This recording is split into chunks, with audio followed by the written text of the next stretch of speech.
সম্মানিত দর্শক বন্ধুরা, আসসালামু আলাইকুম। আশা করি সকলে ভালো আছেন। আজ আমি আপনাদের সামনে আরো একটি বৃক্ষরোপণ করব। আমি আজকে রোপণ করতে যাচ্ছি লিচু গাছ। আমি এটি সোমবারের হাট থেকে সংগ্রহ করেছি, আহ আলিফ ভাইয়ের কাছ থেকে। অনেক সুন্দর একটি চারা আমাকে উপহার হিসেবে দিয়েছে। চলুন আপনাদেরকে দেখানোর চেষ্টা করি আমি কিভাবে লাগাচ্ছি। প্রথমে আমি মাটির যে নাদ, গরুকে খাদ্য দেওয়ার জন্য যে চৌবাচ্চাটি ব্যবহার করা হয়, সেটিতে আমি মাটি প্রস্তুত করে নিয়েছি। এরপর আমি গাছের খাদ্য হিসেবে রেখেছি চায়ের পাতি, কবুতরের বিষ্ঠা এবং ধানের তুষ। এক জায়গাতে মিশ্রণ করা রয়েছে, আমার প্রক্রিয়াধীন করা রয়েছে, এই জন্যই আপনাদেরকে দেখানোর চেষ্টা করছি। এটি আমি আমার পুরো টবে পর্যাপ্ত পরিমাণে দিয়ে দেব। এতে প্রচুর পরিমাণে কেঁচো সারও রয়েছে, যেটি ভার্মি কম্পোস্ট নামে সকলে চিনে থাকেন, এবং এতেও কিন্তু অনেক কেঁচো রয়েছে, যেটিও কিন্তু গাছের জন্য হয়তো অনেকে বলেন ক্ষতি করে, তবে আমি আজ অব্দি ক্ষতিকর কোনো দিক পাইনি। আমার গাছ সবসময় অনেক ভালোই থেকেছে।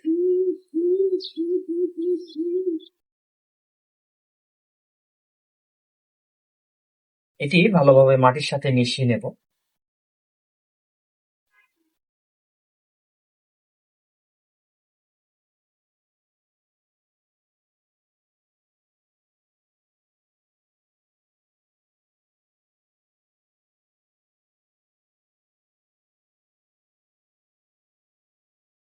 এরপর আমার যে চারাটি রয়েছে সেটি সুন্দর করে সে মাটিতে বসিয়ে দেব।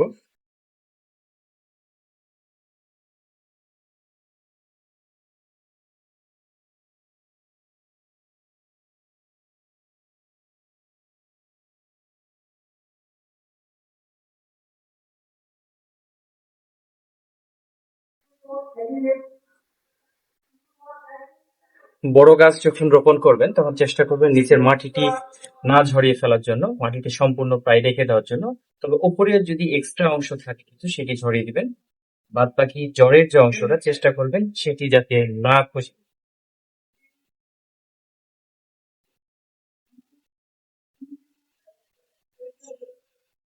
গাছ রোপণের সময় একটি কথা খেয়াল করবেন, আপনি গাছকে কিভাবে পানি দিচ্ছেন এটি হলো গাছের রোপণের পরে মূল। গাছ রোপণের পর সুন্দরভাবে গাছের গোড়ায় পানি দিতে হবে এবং একদম হালকা করে পানি দিতে হয়, যার ফলে কিন্তু গাছ সতেজ থাকে।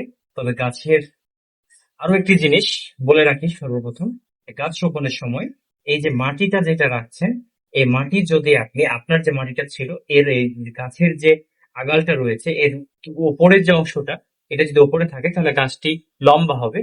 এবং যদি এটি যে আপনার যে গাছের গোড়ায় যে আগে মাটিটি ছিল এটি যদি বেশি গর্ত করে নিচে নামিয়ে বসিয়ে দেন, তাহলে কিন্তু গাছটি বাঠা আকৃতি বা ছোট আকৃতি হবে, খর্ব আকৃতি।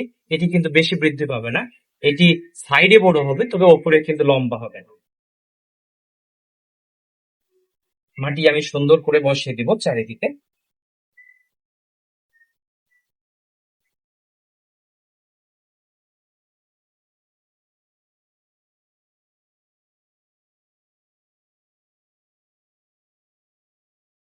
এরপর আরো একটি জিনিস অবলম্বন করব আমি। আমি একটি বোতল কেটে নিয়েছি এবং বোতলের নিচটা, ক্যাপের যে দিকটা সেটি কিন্তু ফুটো করে নিয়েছি এবং সাইডেও কিন্তু ফুটা করে নিয়েছি। আমি এটি একটি গর্ত করে গাছের এক পাশে এটি দিয়ে দেব। এখন বলতে পারেন এই বোতলটা কেন দিলাম। এই বোতলটি দেব আমি যে গাছে যে সারগুলো দেব, বা পানি দেওয়ার সময় কিন্তু গাছের গোড়ায় পানি দিলে কিন্তু অনেক সময় হয় কি গাছের গোড়া থেকে মাটি সরে যায় এবং গাছের গোড়ার জড়গুলো বা শেকড় গুলো কিন্তু আহ, মারা যায়, যার ফলে কিন্তু গাছের অনেক ক্ষতি হয়, গাছও মারা যেতে পারে। যার কারণে আমি পানি দেওয়ার সময় চেষ্টা করব এই বোতলের মাঝে পানি দেওয়া, যাতে গাছের সাইডে সুন্দরভাবে পানি চলে যায়, একদম আস্তে করে হালকা ভাবে, যাতে গাছের কোনো ক্ষতি না হয়।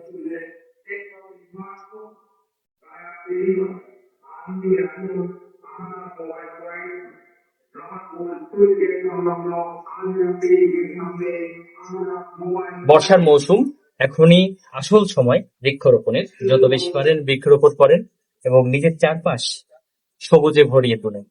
আপনার চারপাশের পরিবেশের যে অক্সিজেন সেটি যেন সবুজ হতে পারে, সতেজ হতে পারে। আপনার ভবিষ্যৎ প্রজন্ম যেন ক্ষতির কোনো সম্মুখীন না হতে পারে, সেদিকে খেয়াল রাখবেন। ধন্যবাদ সকলকে।